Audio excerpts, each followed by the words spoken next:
Today's topic is about risk in the FinServ supply chain. FinServ is short for financial services, and because this is applied to a Fortune 100 financial firm, this is very relevant to our conversation today.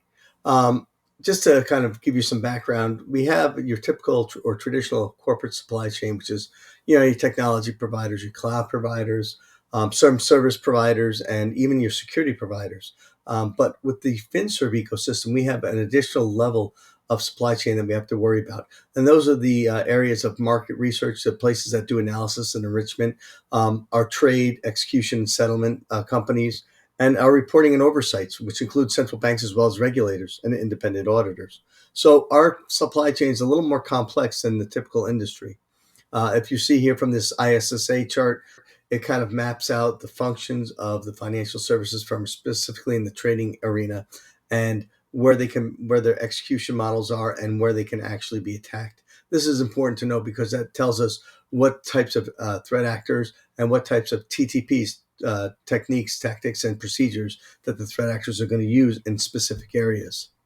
Again, going back to that FinServ ecosystem, I want to kind of go into a little more detail about what we have to worry about. And with our technology service providers, right, they're looking at trying to create operational disruption. But if you look at the exchange side and the market research and data side, right, they have a way of doing fiduciary gaming, right, or economic disruption. When we look at settlement and counterparties at central banks, that's actually used for more direct financial benefits, such as money laundering and counterparty manipulation. We know the HSBC, they're famous for a lot of this counterparty manipulation. And finally, with regulators and auditors, right, there's a lot of subversion. We actually saw a ransomware group report a company to the SEC for not paying the ransom. So that was kind of like a little disruption with their business model. So we're going to go through three case studies that I directly know about. One is called the full stack attack. This is from Proofpoint.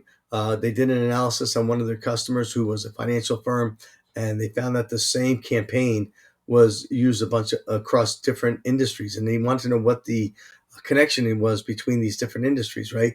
Why manufacturing and agriculture, commodities trading, colleges, and industry were all being hit with the same campaign.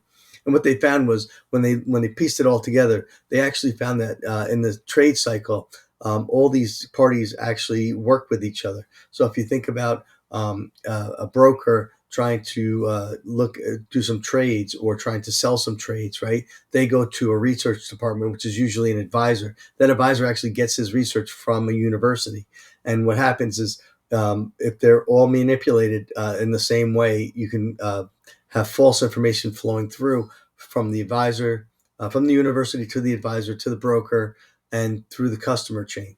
And this is kind of where the supply chain is really important to have that protection, to have verification, and do other types of double checks and due diligence. Our second case study is really about outsourcing. And this is, we see a lot of this with contractors. The most biggest one in recent memory was the Amazon employee who was arrested by stealing more than 100 million consumer applications for credit from Capital One. They were actually a contractor, and they had access to the AWS, the S3 bucket. And it was just, they say it was a misconfiguration, but basically when that contractor was offboarded, they didn't remove those privileges. Our third case study is really about mashups, because a lot of our applications these days are built from other different areas. And a good example here is we saw, again, Proofpoint, we saw an email campaign that had a Node.js attachment to it. The issue with Node.js is that it's normally a server-based technology. And so why this would have no effect on an email that contains this payload. What we did find out that this was targeted to a single startup that was doing trading on Bitcoin, and they had built their desktop applications using a desktop version of Node.js. So this is where we saw that someone had actual knowledge of what this particular company was doing and how they were doing it, and they manipulated the libraries that came into it. And if we look at this at a broader perspective, right, There was a study on 14 mobile banking apps, and they found that a lot of them use 46% had client-side app vulnerabilities, but a lot of the SDKs that we use or open source are not checked, and this to me is a supply chain issue because yeah, if you think about the SBOM or software bill of materials, not knowing what SDKs and what libraries your applications are using can lead to bigger problems. In fact, if we look at this, if you look at just FOSS libraries on websites, right, 70% of WordPress websites have installations that are vulnerable to hacker attacks. Your typical application in your business is made up of FOSS components. 60% of those enterprise code bases that we have had at least one open source vulnerability. And of course, when we outsource our DevOps, we are outsourcing the risk, and so we have no control over that risk. And if you think about this, DevOps by definition implies that someone outside our company has access to production systems and data, and that becomes a supply chain issue as well. So those are the three areas I want to kind of highlight. Quote here by Sun Tzu: the general who wins the battle makes many calculations before the battle is fought. And that's really what we have to do when we talk about securing the supply chain. I have two strategies here, and each strategy has three steps to it. Number one, control what you can. Look at your organization, identify where the weaknesses and the vulnerabilities are with your workforce and your partners.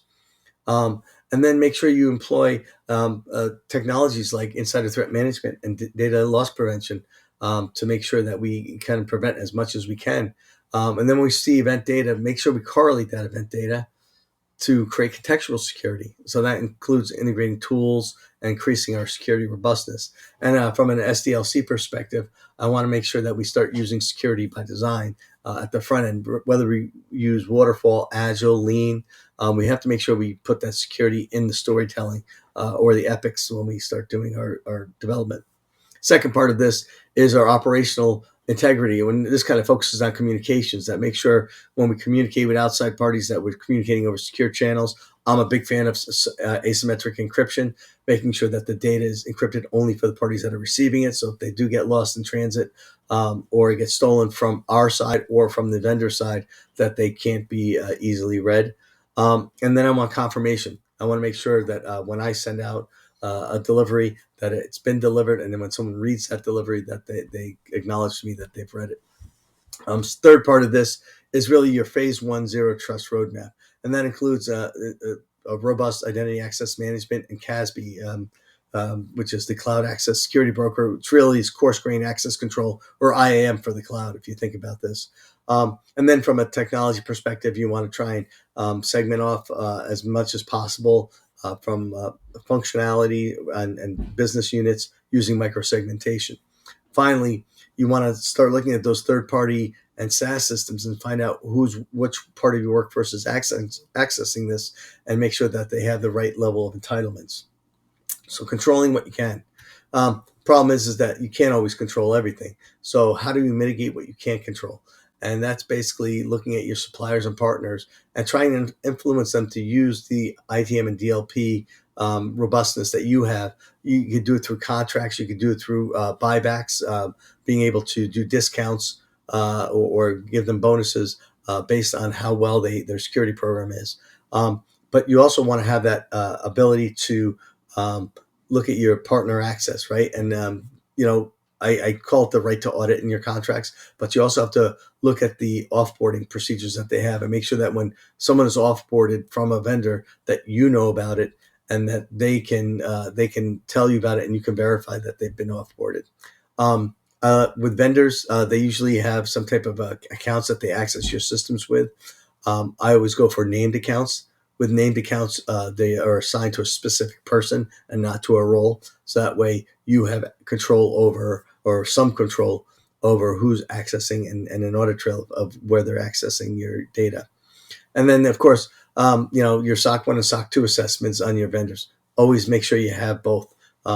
SOC 1 tells you that they have a management system in place, and SOC 2 says that the controls are effective for those particular management systems. Second thing we have is operational integrity, but we're looking more at a transactional perspective, right? So we want acknowledgement of all data exchanges, and I like using secure hashing, SHA-2, SHA-256, or SHA-512 to make sure that that the data we sent them is the data they received, and that anytime they send us a result back, that we verify that result at every stage of the execution, make sure it's within the guardrails, especially when you're dealing with trading systems. And then I like to, marry the archive with a lot of the transactional logging. So that way we have something called journaling. And journaling allows us to have a narrative where we can look back at the entire process and not have to pull information piecemeal. Final part of this is the zero trust phase two. And that basically means looking at your service accounts. Do your service accounts, they can't use MFA because they are machine accounts. And so how do you limit the privileges and scope of service accounts? How do you monitor partners accessing internal systems as well as your internal employees accessing vendor systems? So you have to kind of look at that as well. And then the final part of the zero trust, which I think is really difficult to do, but it's really important, is do workload monitoring, right? Is this workload running at the time that's supposed to run? Is it running on the systems or the containers or the platforms or the region, the data center that it's supposed to be running on? So try and make your workloads more self-aware, and they don't have to be self-healing. They just have to be self-aware and being able to put out events when something is anomalous, and that kind of helps with the zero trust phase of things. So that's really all I had today on the supply chain risks. There's a lot to take in, a lot we have to worry about, but again, if we break it down to controlling what we can and mitigating what we can't, we'll do fine. Thank you very much.